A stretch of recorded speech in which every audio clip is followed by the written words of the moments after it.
报告长官，祖望，和我部全体将士已经做好了各方面的准备，随时可以跟共军决一死战。刚才听了长官的计划，非常周密，按照您的计划执行，定能够将共军击溃。只是我方可能也要承担一定的损失。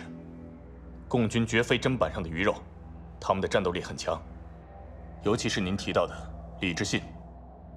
我跟他是同乡，从小一起长大，战场上打过10年交道，对抗过，也合作过，对他还算有所了解。从整体上讲，这个人还算讲道理，并非油盐不进。孙子兵法云：“上兵伐谋。”从我军损失最小的方面来讲，我希望能够不战而屈人之兵。毕竟共军也有很多优秀的指挥官，如果能够把他们收编策反过来，实为上上之策。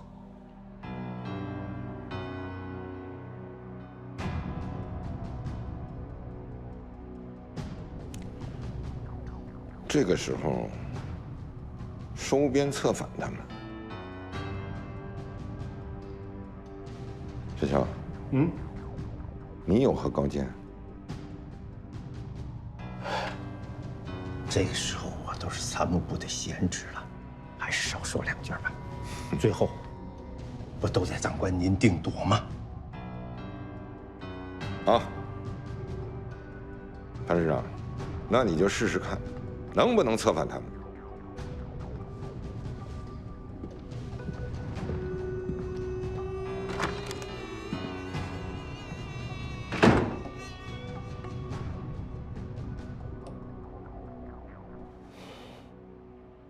知信啊，这就是我跟你说的光明正道。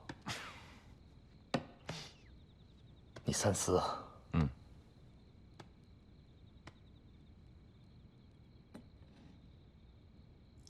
按过去的话说，为朝廷办事才是正途，其他的都是旁门左道。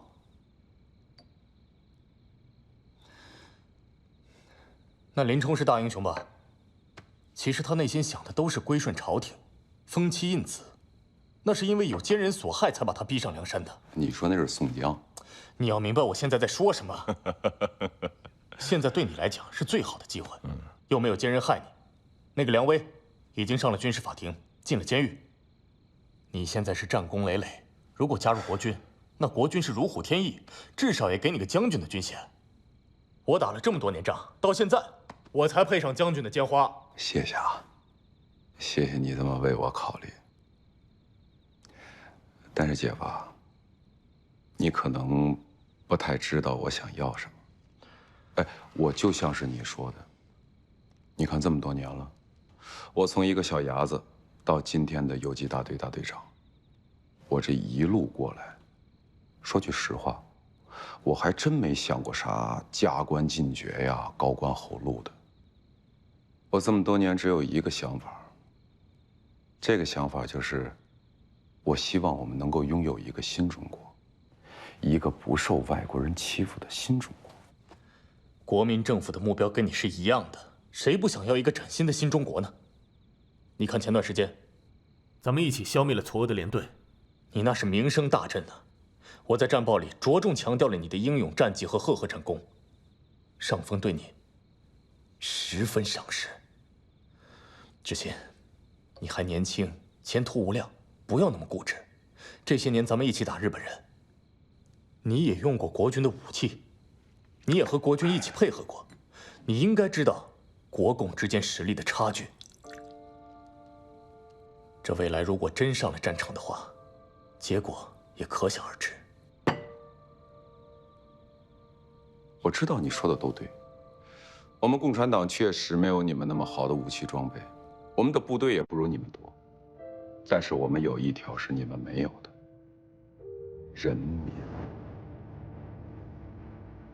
姐夫，你们国民党的队伍那么多，那能征服全中国千千万万的人民吗？你嘴里所谓的人民，那都是血肉之躯，血肉之躯能跟钢铁大炮对抗吗？身体是血肉的，但是意志是钢铁的。你就是太固执。那照你这么说，我们兄弟以后只能在战场上相见了吗？如果你非要在战场上见，愿意奉陪。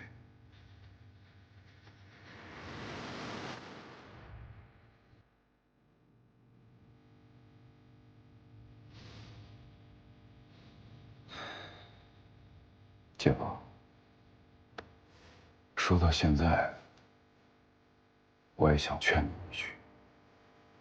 我知道，你有一颗拳拳报国之心，但是你选错了方向。我希望你能够认清一个问题，那就是谁真心的爱护人民，人民才会拥护他。他才是这个国家的大救星啊，姐夫。如果你愿意加入我们这支人民的队伍，我愿意付出努力，我更愿意协助你。我们还可以并肩作战。你别忘了，我可是黄埔军校毕业的，那一条条训诫就刻在我的心里。投诚这种事可能发生在我身上吗？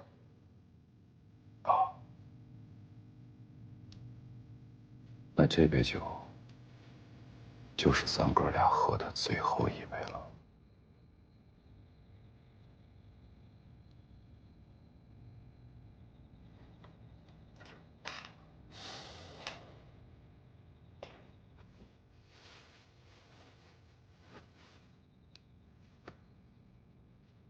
我们俩人，就如同不是亲兄弟的异奶同胞。我娘就是普普通通的老百姓，她用她自己的奶哺育了咱们两个，她希望我们能够当一个好人，她希望我们要爱老百姓，不要伤害他们。姐夫，咱俩人现在还是连襟儿，我最后叫你一句姐夫，但是以后在战场上，咱俩有可能就是敌人了，各自保重吧。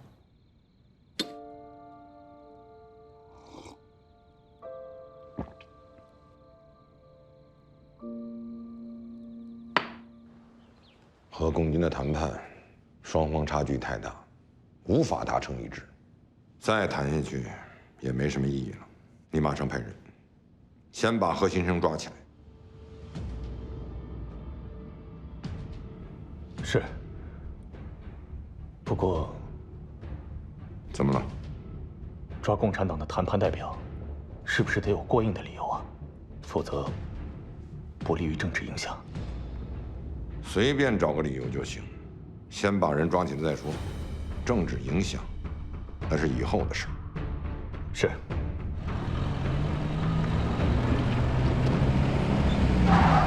给我搜！是，所有人跟我走！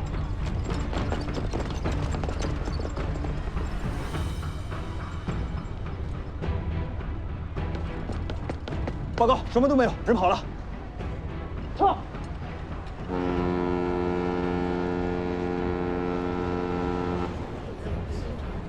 首长，咱们为什么要着急离开？难道他们真的敢对谈判代表下手不成4·12和皖南事变的教训还不够大吗？明白了，这船什么时候能到？明天一早到，会有地方上的同志专门护送你去延安。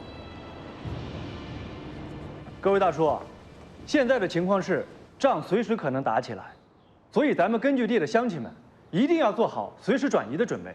我们都动员过了，有些老乡啊年纪大，舍不得离开家，不愿意搬啊。继续做动员，把现在的情况和老乡们讲清楚，而且告诉他们，国民党的部队打起仗来，那可是不管你是平民百姓还是当兵的，更不管你是年纪大的还是年纪轻的，跟老乡们说，等我们把国民党赶跑了，他们再回来嘛，我们再回去动员。哎，好，辛苦啦，辛苦啦，辛苦啦！司令，带着老乡们撤离，这个工作可不好干。这次转移的路线会途经很多山区和野地，地形我比较熟，我可以保证在最短的时间把队伍转移到后方。这么有信心啊？司令，冲锋打仗我不太在行，但这种统筹工作，我还是有信心的。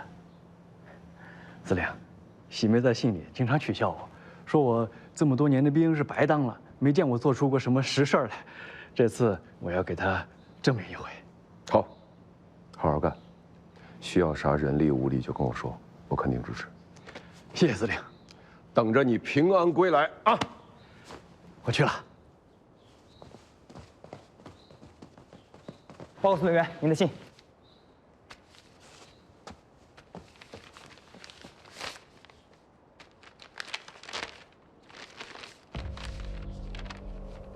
知信帝，上回与你所说之事，兄望你再考虑权衡。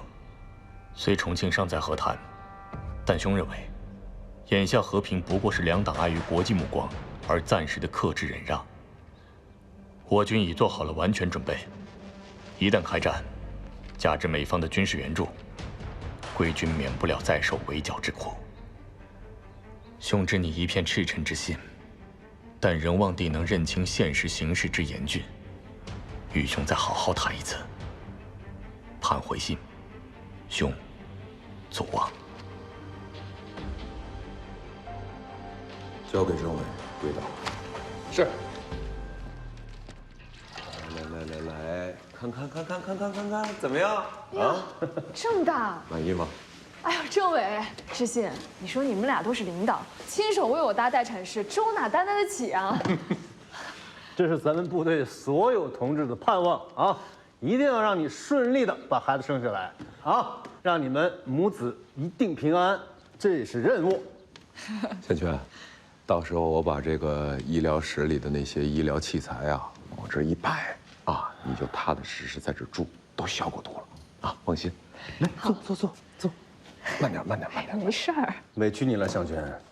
这要是在乡镇里作战，就可以给你找一间更舒服的屋子让你休息了。这屋子挺好的呀，不怕条件艰苦，只要和队伍在一起啊，我这心里就踏实。哎，对了，一会儿把电台拿过来。你拿电台干啥？不能耽误工作呀。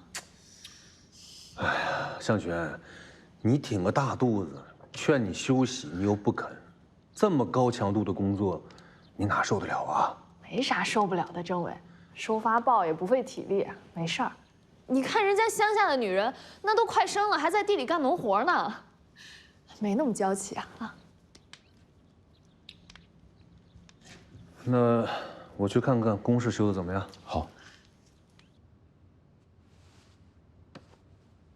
石桥呢？报告长官，何长官今天身体有恙，就不来参加会议了。知道了。直接说正题。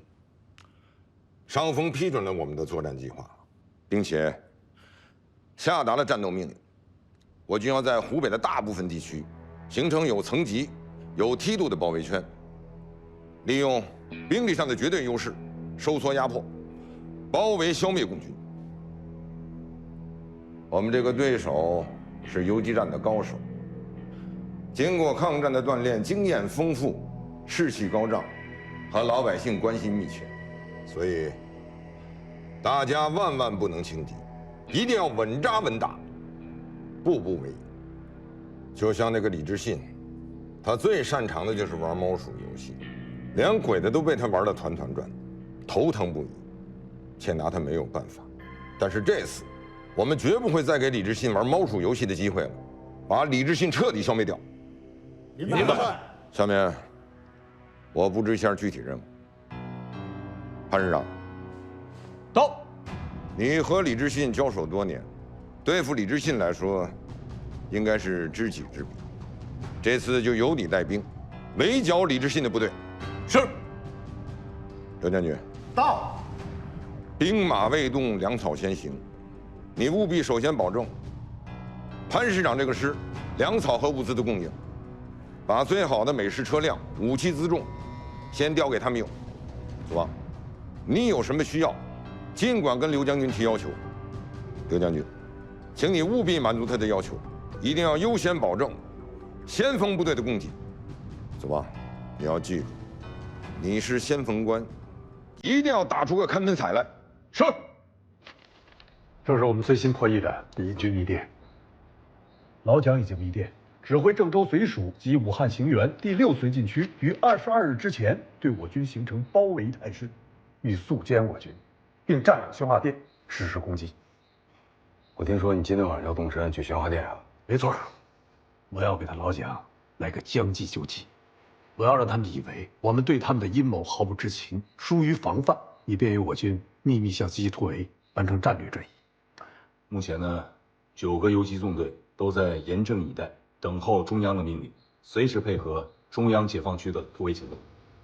除此之外，我们还要发挥好革命根据地的群众优势，要号召大家反饥饿、反压迫、反内战，这也是此役必不可少的一个环节。明白。我要交代的就这么多了。这一枪，我们一定有大胜。你放心，一定不会负司令的期待。胜利以后见。胜利以后见。科长，来歇会儿，快来，喝口水。哎呀，来，我刚才从山东头一直走到山西头，总共用了40分钟。咱这工程量够大的，这要真打起来，咱就指责这要攻势呢。来，哥几个，我跟你说，这刚打完小鬼子，这怎么又要打仗？这老百姓刚过上几天安稳平静的日子，只可惜这短暂的平静，很快就被国民党贪婪的野心给搅和了。这要能让老百姓过上安稳的日子，该打的仗还是得打。得民心者得天下。哟，洪大队长这思想觉悟就是不一样啊！干活，干活吧，干活，加把劲儿。大总，哎，政委，报告。我刚刚接到上级发来的电报，上级命令我们继续在国民党统治腹地开展敌后游击，以牵制敌军兵力，策应华北和陕北解放区作战。经中共中央正式批准，部队整编为中国人民解放军江南游击纵队，以湖南、湖北山地地区展开自卫战斗。江南游击纵队，咱部队升级了，中国人民解放军。咱们还是应该尽快做好战斗准备。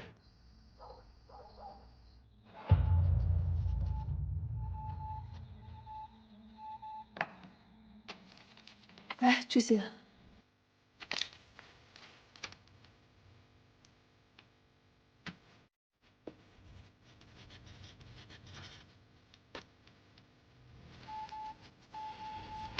来。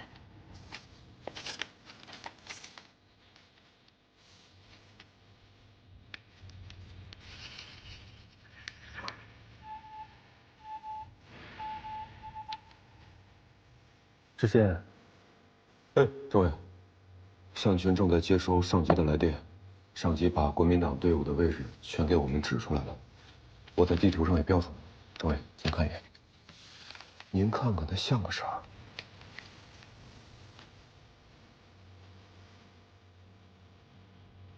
像个口袋。没错，而且是没有口的口袋。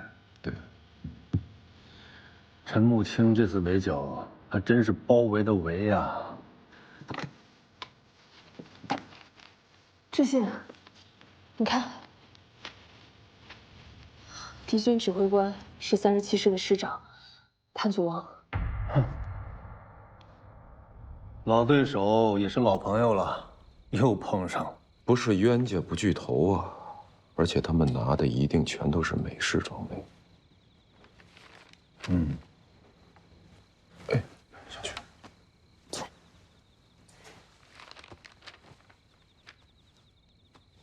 知信，你有什么作战的想法吗？想法我是真没有啊。我就觉得这个仗吧，不能再像抗日战争时期这么打了。战争的性质变了，已经从民族矛盾变成了阶级矛盾。另外，敌人的进攻目标也变了，从占领土地变成了处心积虑的要给我们围追堵截。他们要抱住我们的腰，勒住我们的脖子。要是再像以前这么打，早晚我们会束手束脚，最后变成釜底游鱼的。你分析的很对。那么，你有针对性的对策吗？我是真没有啊。政委，你有什么高招？这几天我也一直在思考，可是想来想去，也想不出相应的策略啊。要不开个会吧，把大伙都召集起来，出主意，商量商量。有必要。可是，在这新的形势下，即便开会，也不见得能有突破。志信，政委，我不懂战略战术啊，但是我有一个想法。那你说。你看啊，咱们如果抛开小范围的地域和地形的限制，让这个队伍的机动性变强，那咱们是不是可以不断的跳出敌人的包围圈？如果敌人搂不住咱们的腰了，自然也就掐不住咱们的脖子了。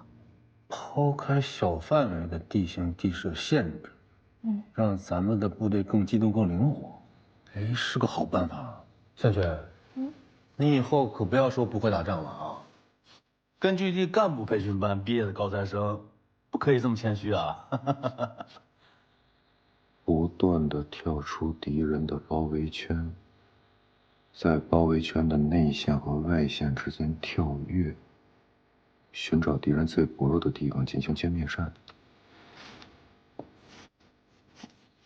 积小胜成大胜，以空间换时间，最后取得胜利。我觉得这个办法可行啊。这是非常有效针对于敌人铁壁合围的一个战法。跳来跳去，我们还可以给它起一个名字：跳蚤战术。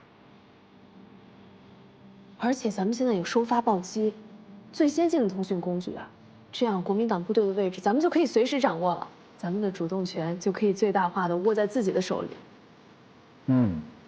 向前，这次你的功劳可不小啊！跳蚤战术可是在你的启发下知信发明的。这仗要是打赢了，你就是打破天门阵的穆桂英。哎呦，政委您别拿我开玩笑了，我就是个外行，啥也不懂，才敢乱说。好，多年以后，这个时刻是值得纪念的。还有这间小屋也值得纪念。这里不过能诞生新的生命，还诞生了新的战术思想——跳蚤战术。好，我认为是目前针对性最强的策略。但是政委，我担心2件事。哪2件事？第一，防御工事修好了，但是弃而不用，我担心战士们会有想法。第2件事，这么跳来跳去的，你身体吃得消吗？我没问题，不用担心我。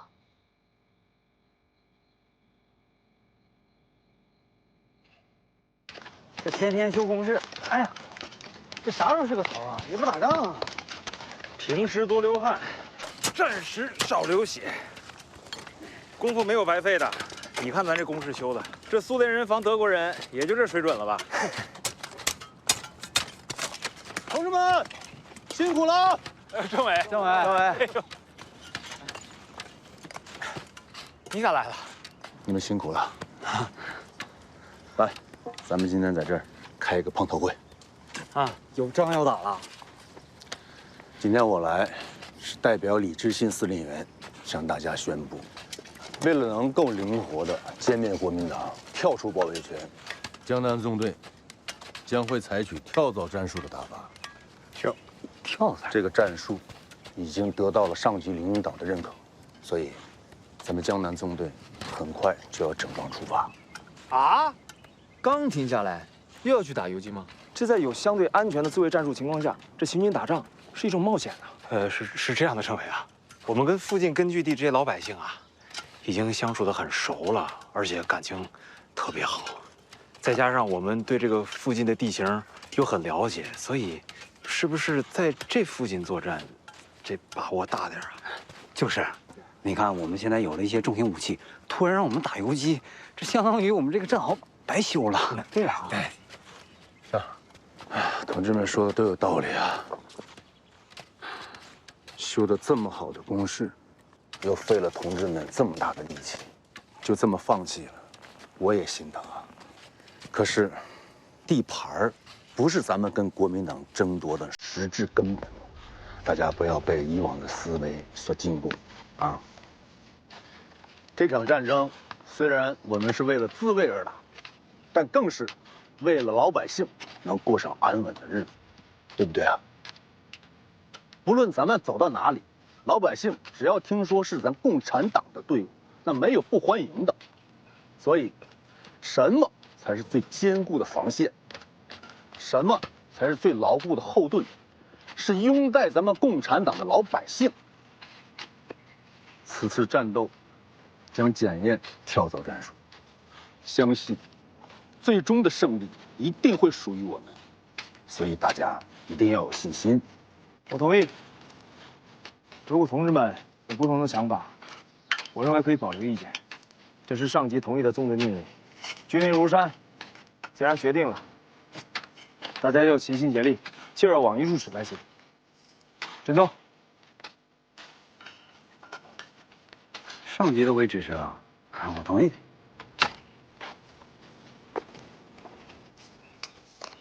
服从纵队命令。好，就这样。明天上午，纵队全体成员整装出发。是。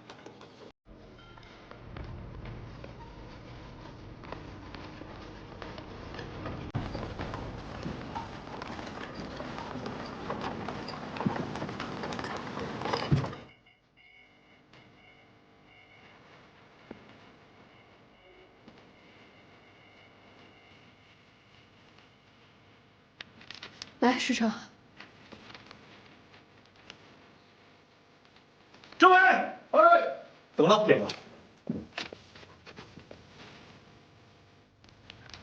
看到吗？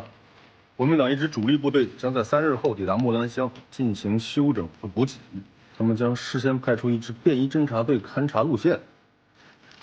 好事啊！哎呀，跑了这么多天，终于能用上游击战的精髓，打一场胜仗了。政委，怎么打？让智信带主力到东边的高地2侧埋伏，准备伏击国民党的主力。师长郑东，你们带一队人，换上便衣，假扮他们的侦察队，事先一步抵达木兰乡，目标占领据点，获取物资。是。志来，你埋伏在山涧，在去往木兰乡的必经之路上等待，在那里阻截他们的便衣侦察队。哎呀，怎么办呢？怎么办呢？你们有本事欺负国民党啊！欺负我们干什么呀？干什么呢？大哥，刚才有一队共党碰到我们，直接把我们东西给抢走了。共党？对呀，有一大队人马从这条路往那边去了。你们从那边过来，应该碰上他们了呀。让咱走吧。走什么走啊？我回去怎么交代呀？哎呀哎呀！大哥啊，你得跟我们评评理呀。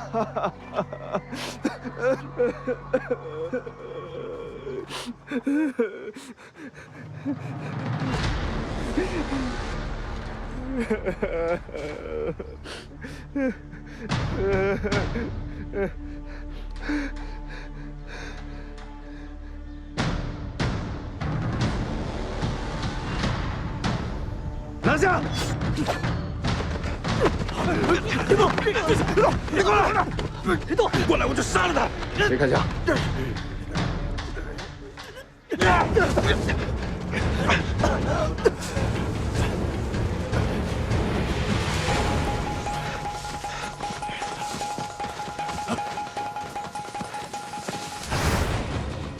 有空军，我是302团侦察队长。有空军，有空军，我是王大宝，我是王大宝，302团侦察队长，王大宝。等的就是你。我自己人，别动！我自己人，人，手举起来，快点，把手举起来。这小子还挺能跑。川来同志，加强锻炼了。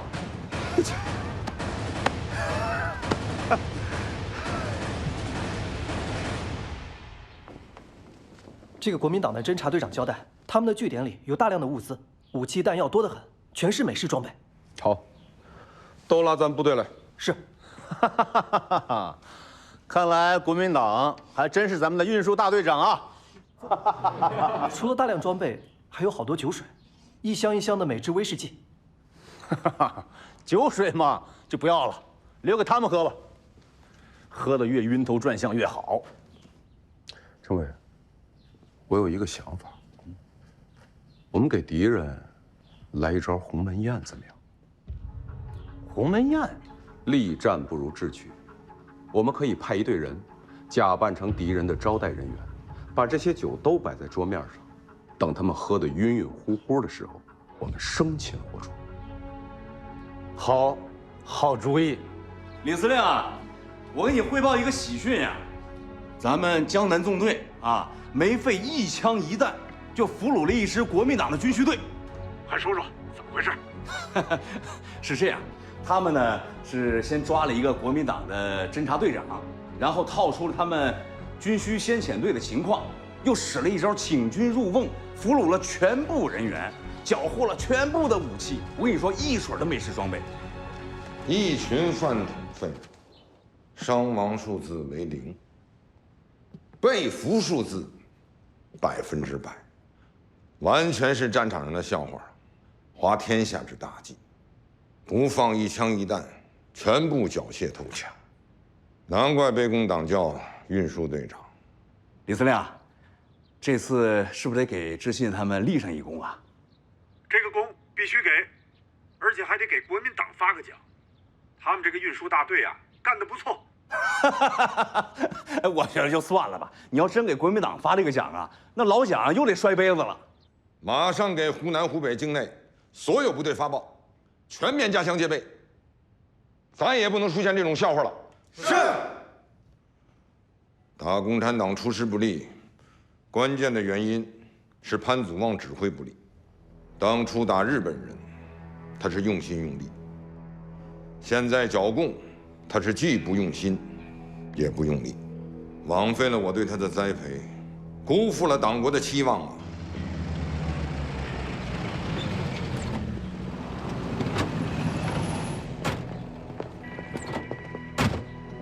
潘夫人，恭候多时了。你们是谁呀？干什么的？稽查处。我不认识你们，你们一定是弄错了。走。不会弄错的，潘夫人，我们就是想请你回处里问几个问题，问完就把你送回来。我堂堂国军将军夫人，凭什么跟你们走啊？马副官，不要喊，喊也没有用，我们也是奉上级命令。你不希望我们动粗吧？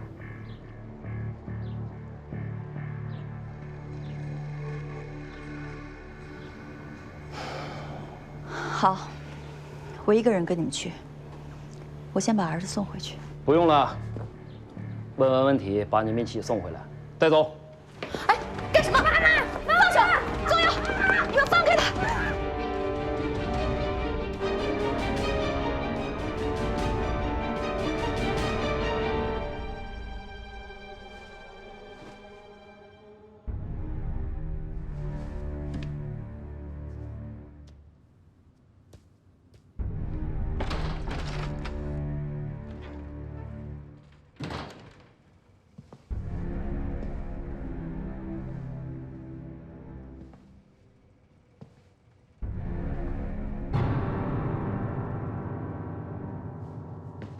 师长，师长，家里的马副官来信了，说夫人跟孩子被稽查处给抓走了。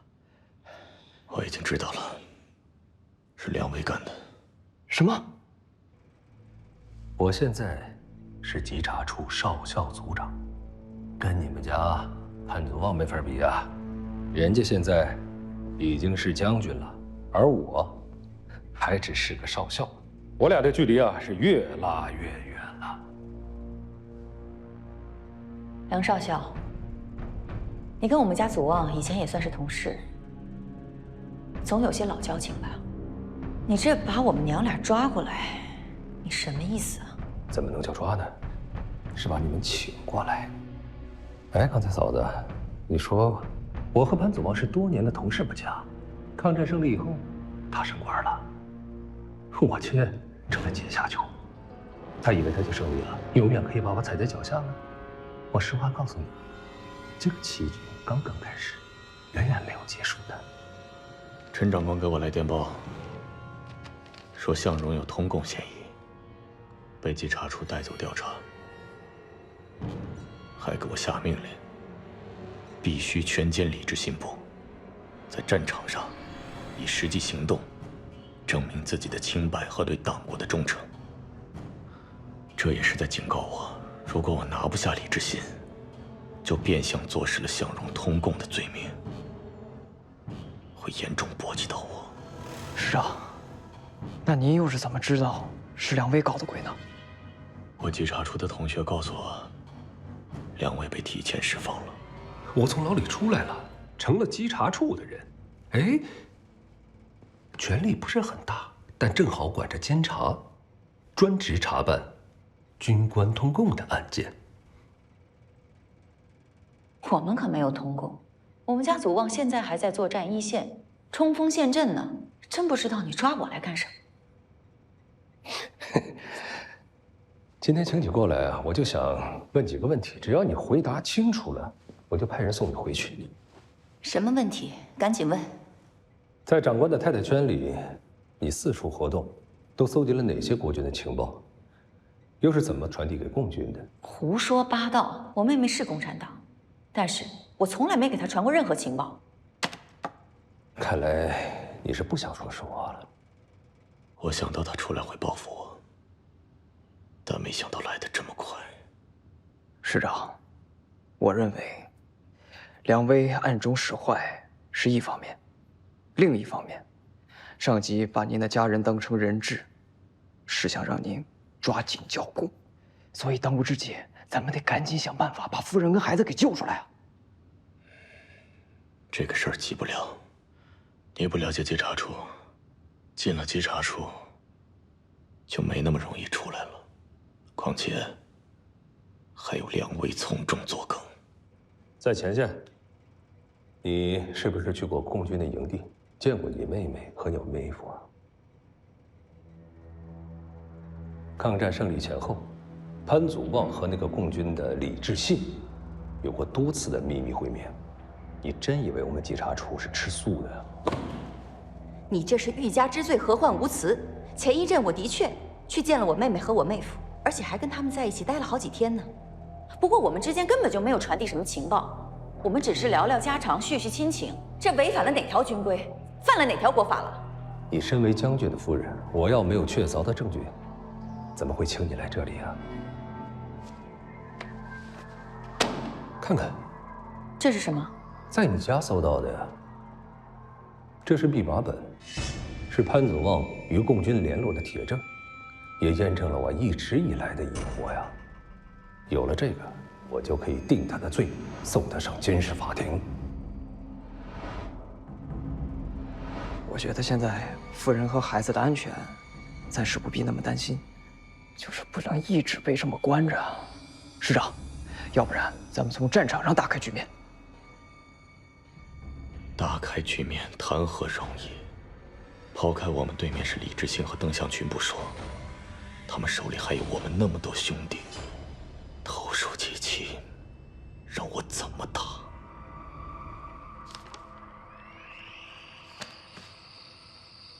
我根本不知道这是什么东西，我也不懂。但是我相信我们家祖旺绝对不会背叛党国的。好。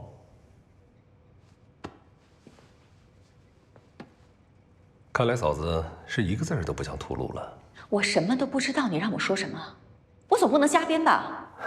放心啊，这里好吃好喝的伺候着，不会亏待你们的。你什么想说了，随时找我。我自己留在这里，能不能让我儿子回家？我这个大侄子年纪太小了，离不开妈妈，让他陪着你吧。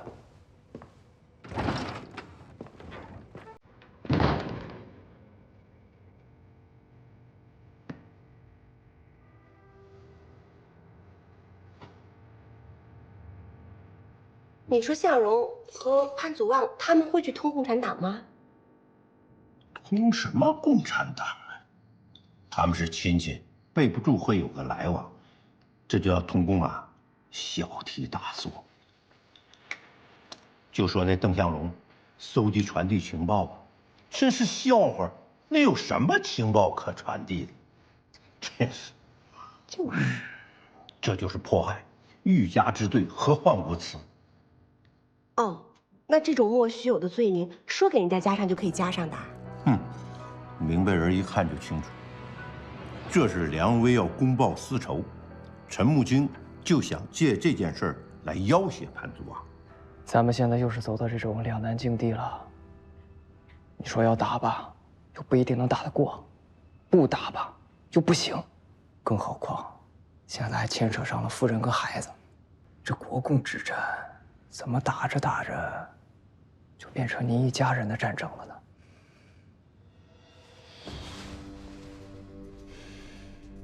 小星，在，传令下去，大部队按兵不动，派先遣部队去跟李知信周旋，打打外围。给长官部发报，就说我们积极备战，伺机与共军展开决战。